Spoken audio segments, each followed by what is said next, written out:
संदर्भात एक विषय आहे, सातत्याने मागणी केली जात होती, मात्र मानधन आहे ते खूप कमी मिळत आहे महाराष्ट्रामध्ये. काय परिस्थिती आहे? नाही, साधारणतः आता लोकशाही सेनानी म्हणजे आणीबाणीमध्ये ज्यांना तुरुंगवास पत्करावा लागला अशांपैकी 4301 लोक हे आता साधारणतः आणीबाणीच्या 2018च्या निर्णयाचा अनुदान त्यांना प्राप्त होतं. पण हे अनुदान अतिशय कमी आहे, अल्प आहे अशी आणीबाणीच्या कारावासात गेलेल्यांची मागणी आहे. त्यांनी मग निवेदन दिलं की राजस्थानच्या धर्तीवर या संदर्भामध्ये या लोकशाही सेनानींना 20,000 रुपये व 4,000 रुपये चिकित्सा या दृष्टीने सरकारने निर्णय करावा. आणि हा विधानसभेत मी आज मांडला की सरकारने ज्यांच्या आधारावर, ज्यांच्या संघर्षाच्या आधारावर जे लोकशाही सेनानी 19 महिने कारावासात होते, आज आम्ही सरकारमध्ये बसलो आहे, त्यांना 20,000 आवश्यकता आहे. कार्यवाही राजस्थानच्या GRच्या धर्तीवर करावं. महाराणा प्रतापांचा राजस्थानमध्ये जर निधी मिळू शकते तर छत्रपती शिवाजी महाराजांच्या महाराष्ट्रात या लोकशाही संरक्षकांना मदत करणं हे अडचणीचं होता कामा नये. या संदर्भात काय तुम्हाला मुख्यमंत्री निश्चितपणे मुख्यमंत्री महोदयांना या अगोदरही मी माहिती दिली आहे आणि स्वतः याचा त्यांनी पाठपुरावा करतोय. आणि हा पाठपुरावा करत मग विश्वास आहे की या संदर्भातला GR माननीय मुख्यमंत्री महोदयांनाही याची जाणीव आहे. माझेही वडील 19 महिने कारावासात होते, माननीय मुख्यमंत्र्यांचेही वडिलांनी कारावास भोगला आहे. आज दोघांचेही वडील नाही आहेत, पण जे आहेत त्यांचे मित्रमंडळी त्यांच्यासाठी न्याय दिला तरी मग वाटतं की आमचं पितृ ऋण फेडण्याचं. औरंगजेबा संदर्भात सुद्धा तुम्ही एक महत्त्वाची मागणी केलेली आहे, काय मागणी? नाही, साधारणतः शिक्षणामध्ये आमची पिढी ही पराक्रमी व्हायची असेल तर लहानपणापासून अशी संस्कारक्षम कथा या सांगितल्या पाहिजे. पण दुर्दैवाने तुष्टीकरणाच्या राजकारणामध्ये सर्व धर्म समभाव नक्कीच पाहिजे, पण याचा अर्थ सर्व धर्म समभाव या शब्दाच्या खाली आमचा पराक्रमी इतिहास चिरडून समाप्त करता कामा नये. आणि यासाठी औरंग्याची क्रूरता, छत्रपती शिवाजी महाराजांची वीरता ही आता लहानपणापासून सिलेबसमध्ये घेण्याची आवश्यकता आहे. आणि ही मागणी मी शिक्षण मंत्र्यांना आग्रहाने केलं की तुष्टीकरणाचं राजकारण आमची नवीन पिढी ही संतुष्टीकरणाच्या माध्यमातून पुढे गेली पाहिजे, ही आग्रही मागणी माझी आहे. तुम्ही राष्ट्रीय एकात्मतेचा आता विषय केला. भारताचा क्रिकेटपटू मोहम्मद सामी त्याच्या मुलीने होळी सेलिब्रेट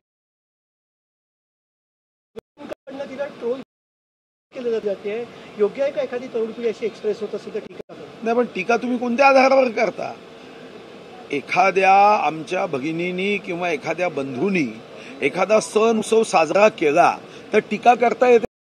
आज अनेक लोक असे आहेत की जे मोहरम मध्ये हिंदू सुद्धा सामील होतात, मग काय त्याच्यात टीका करायची? आम्ही इफ्तार पार्ट्या देतो, हिंदू इफ्तार पार्ट्या देतो, कारण शेवटी दोन्ही धर्मामध्ये हा सद्भाव आणि प्रेमभाव कायम राहावा म्हणून एकमेकाच्या उत्सवात जातो.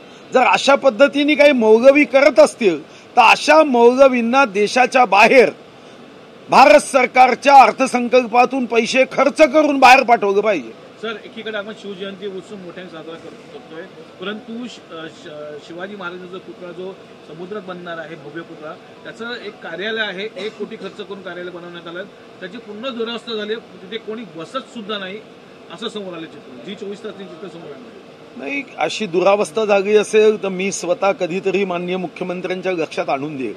छत्रपती शिवाजी महाराज हे आमच्यासाठी देव नाही, पण देवापेक्षा कमी नाही, आमचं दैवत आहे. आणि म्हणून अशा प्रसंगात जो आम्ही अतिभव्य असं स्मारक उभं करणार होतो, काही पर्यावरणाच्या जाचकटीने आणि निर्णयाने ते आता सध्या स्थगित आहे. याचा अर्थ थांबलं नाही. 2000 मध्ये खरं तर याची घोषणा झाली, 25 वर्ष लागली. छत्रपती शिवाजी महाराजही कायद्याच्या चौकटीत अटकले, ही आमच्यासाठी दुःखदच बाब आहे. पण कार्यालय हे जर दुरावस्था झाली असेल थोड्याशा पैशासाठी, तर जी 24 तासनी लक्षात आणून दिली असेल तर मग निश्चितपणे माननीय मुख्यमंत्र्यांना मी विनंती करेन की यावर त्यांनी लक्ष द्यावं आणि अशी दुरावस्था होऊ नये. महाराष्ट्र सरकारने विशेष लक्ष देऊन ताबडतोब या विषयाला समाधानाच्या मार्गाने पुढे न्यावं. भाऊ, धनगर आरक्षणासंदर्भात काँग्रेस खासदार विशाल पाटलांनी एक मोठा दावा केलेला आहे. राज्य सरकारकडून केंद्राकडे प्रस्तावच गेला नसल्याचं ते म्हणतात. जर वाचलं की हा प्रस्ताव केंद्र सरकारकडे गेला नाही, याचं उत्तर सरकारच्याच विभागाला द्यावं लागेल, कारण याची माहिती मग नाही. सर, छत्रपती शिवाजी महाराजांचं जे नाव आहे ते शिवाजी विद्यापीठाला देण्यासाठी म्हणून काल खूप सारे मोर्चे कोल्हापुरात करण्यात आले. तर मग आतापर्यंत त्यांना छत्रपती शिवाजी महाराज विद्यापीठ असं नाव का देण्यात नाही आलं? ते मला माहित नाही, पण नाव द्यायला अडचण काहीच नाही. नाव दिलं पाहिजे. छत्रपती शिवाजी महाराजांचं नाव विद्यापीठाला दिल्याने त्या विद्यापीठाची उंची वाढते. त्या विद्यापीठात शिकणाऱ्या विद्यार्थिनीच्या मनात मी छत्रपती शिवाजी महाराजांच्या विद्यापीठाचा विद्यार्थी आहे, तो जो काही हृदयामध्ये भाव निर्माण होईल ना अंतःकरणामध्ये, ते समाधान, ते तर कुठंच आपण समाधान प्राप्त करू शकत नाही. म्हणून नाव द्यायला अडचण नाही, कुठेही अडचण असू नये. ठीक, हिंदीमध्ये